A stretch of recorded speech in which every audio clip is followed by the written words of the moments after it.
Hello friends, आपका स्वागत है हमारे चैनल धार्मिक जिंदगी कहानियाँ में। आज आपके लिए लेके आई हूँ एक और कहानी जिसका नाम है माँ और बेटी।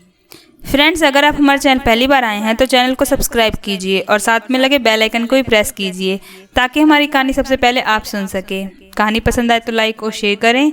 आपको कहानी कैसी लगी अपनी राय कमेंट बॉक्स में दें। तो आइए कहानी शुरू करते हैं।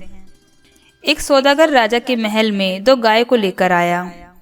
दोनों ही स्वस्थ, सुंदर वे दिखने में लगभग एक जैसी थीं।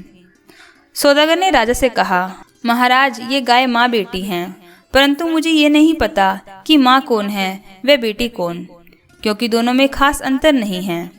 मैंने अनेक जगह पर लोगों से ये पूछा, किंतु कोई भी इन दोनों में माँ बेटी की पहचान नहीं कर पाया।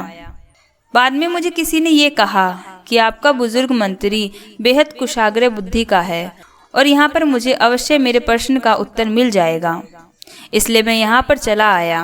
कृपया मेरी समस्या का समाधान किया जाए। ये सुनकर सभी दरबारी मंत्री की ओर देखने लगे। मंत्री अपने स्थान से उठकर गायों की तरफ गया। उसने दोनों का बारीकी से निरीक्षण किया, किंतु वह भी नहीं पहचान पाया कि वास्तव में कौन माँ है और कौन बेटी। अब मंत्री बड़ी दुविधा में फंस गया। उसने सौदागर से एक दिन की मोहलत मांगी। घर आने पर वह बेहद परेशान रहा। उसकी पत्नी इस बात को समझ गई। उसने जब मंत्री से परेशानी का कारण पूछा तो उसने सौदागर की बात बता दी।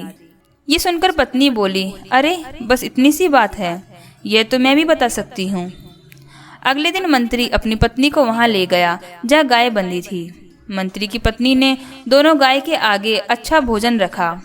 कुछ ही देर बाद उसने माँ व बेटी में अंतर बता दिया। लोग चकित रह गए। मंत्री की पत्नी बोली, पहली गाय जल्दी जल्दी खाने के बाद दूसरी गाय के भोजन में मुंह डालने लगी और दूसरी वाली ने पहली वाली के लिए अपना भोजन छोड़ दिया।